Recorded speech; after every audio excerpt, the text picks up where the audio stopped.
Okay, we're going to talk for a couple minutes about eating meat. And I want to preface this by saying again that in order to change these habits that we get attached to, and I was a really enthusiastic meat eater as a little kid. My grandmother told me if I didn't eat a lot of meat and steak and hamburgers and everything, that I wouldn't be healthy and strong. And so she was gigantic compared to me, and I just knew she had to be right. So I took it seriously and was eating as much meat as I could. But later on I found out that wasn't the best idea for what I wanted to accomplish, and I didn't want to, among other things, I really cared about not having my body fall apart and age the way that it usually would be expected to. So about 1970 I started working with vegetarianism and experimenting about different alternatives. But I said I wanted to preface it with something, and that is that these habits that we get really attached to, if you just try to change it by willpower, it almost never works in the long run. So if your hamburgers are your favorite food and you say, well, hamburgers are bad to eat, I'm not going to eat them, and you just, you're trying to force it and it makes you feel horrible emotionally, it's not good for you, because your emotions are a primary determinant of what happens to the physical cells in your body. The cells are conscious. They're not just things. They're aware of you, and they're looking to you all the time for how things are going. And if you're in a really bad mood all the time and think, well, I can't eat meat, but I really wish I could eat it, and it's terrible to eat, so I'm not going to, and you're just in this tense, miserable state all the time, your cells are going to take that as their direction and start to deteriorate. So it's not a good idea. The only way to really change things that you're attached to without that kind of destructive stress is to do your inner work. That's something we talk about in Planetary Healing Club, and I talk about it a little bit in the free videos to the extent that I can, the public videos, and I'll keep coming back to it. But with that in mind, well, let me tell you what the basis of it is, and since we're on the subject. If you feel like you are your body, which almost everyone does, says, look, I'm this tall and this fat and this heavy and this skinny, and I have this color skin and this color hair and eyes and everything, and that's me. And I am the one who eats this, and I like it, and I'm attached to it. If you try to change it, and that's your basic bottom line understanding of who you are, you're going to have a really bad time, and you probably won't be able to sustain it. There's a change that's possible to make, that you feel like you are the person wearing this costume, this body. And the words don't matter. It's what you're talking about, something non-physical. It's not religious. It's not philosophical. It doesn't do anything for you unless it's experiential. And when you feel that you are spirit, or this consciousness that's wearing this body in order to interact with the physical world, then the body is like your conscious child. And you take care of the child because you love it and want it to be healthy and functional, and right up till the day that you don't need it anymore. When you're taking care of your child, then to feed it things you understand are good for it, that requires no willpower, because you want the child to be healthy and happy. It's easy. All the stress is gone.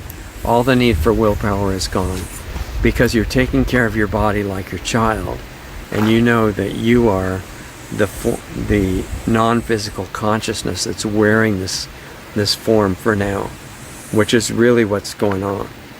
So in order to eliminate the need for that kind of work, stressful work and willpower and force, in order to make that totally unnecessary, you have to do this work to change your experience from being the body to living in the body. It changes everything, and it pours options and abilities and power into directing your own life that you can't have until you realize this is not you.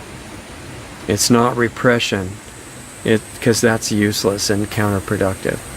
It's a different kind of experience, which you need to get.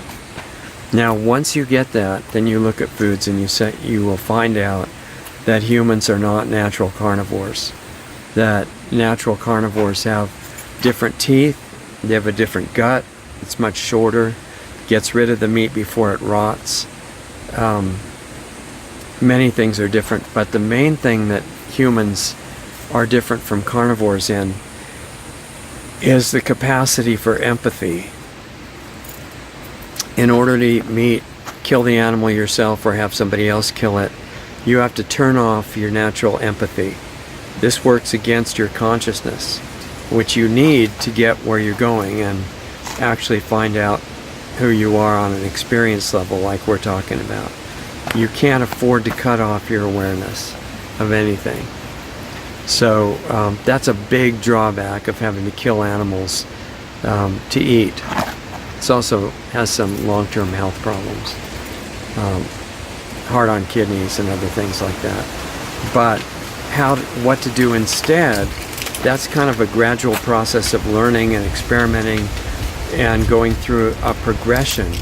It's not like, here's the diet for everybody. That really doesn't work well at all. It's learning to be in touch with your body in a different way.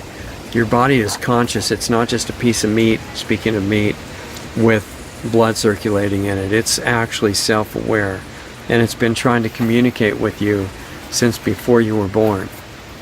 You were there when your body first started developing inside the mother. Otherwise, the genes don't line up, the cell division doesn't line up the right way, and you have to be there directing to make the body exactly what you need for this life experience. That's what happened. That's why the body is alive even when it's a few cells and when it's growing. But now, fully mature, or even if you're a young person, your body is self-aware and it's communicating with you. And you need to learn how to pick that up, interpret it correctly, and use it for your benefit. It's giving you information way beyond what you could get in lab tests or anything like that. And mostly we're totally oblivious to it. Where it's this great source of guidance, not just for what to eat, but a lot of other things too. So the body's like the kid, you're like the parent, and you need to feed the kid what will make it, give it the best results. And the way the body's designed, it's self-repairing, it's self-healing. No doctor can heal it. The conscious energy inside the body is the only healing source for the body. It comes direct from where we came from. It's not physical, and it's keeping us alive. So the body's designed to stay in great condition, relatively ageless until we leave it. And you can look around and see how far we've come from that. So I'm going to be talking about some steps to get back to that, so that you don't have to experience this hell of what they call normal old age. It's horrible. I'm sure you've heard of it and seen it. Maybe you're experiencing it. The cumulative effects of mistakes that we make in feeding our body and exercising it and the sunlight and grounding and other things that it needs, those very, very slowly build up to hurt you and cause the body to fall apart. But it's not normal, it's not necessary, it's largely reversible depending on how much damage we've done, but you can always reverse it to some extent. It's better to try and see what you can do. So we're not designed as carnivores, we're not designed as omnivores. We have a whole different design, our gut and our teeth and everything about us, but our claws, not very efficient, right? But mostly it's a question of consciousness, which is priority number one. It's going to determine what we can contribute to the future of the world. And in order to eat meat and feel okay, you've got to cut off an important part of consciousness called empathy. If you want to go deeper into it, you always have my invitation to come to planetaryhealingclub.com and find out about our once-a-week live meeting where we go much further into this, and it's a private platform where we're not going to get banned. and it's interactive. It's kind of neat, and it's transforming people's lives. So if you're up to it, and I assume probably one person out of 1,000 in the general public will appreciate it and want to be part of it. If that's you, planetaryhealingclub.com, and I'll see you on Saturday. Otherwise, watch for more parts of this series on aging from a quite unusual point of view. But it's taken me almost 55 years now to get to the beginning parts of it where I feel like I am. I know I'm just a beginner level explorer in this, but I've got enough now to want to share it with you, and I hope you can benefit from it. My motive in all this is that you feel better, you experience more of what you were designed to be, and then from that foundation we can help change the direction of life on our planet, so the future doesn't have to be what the rulers have planned. Okay? So let me know what you think. Richard at LostArtsRadio.com, and maybe I'll see you in the club too if you're up to that. Talk to you soon.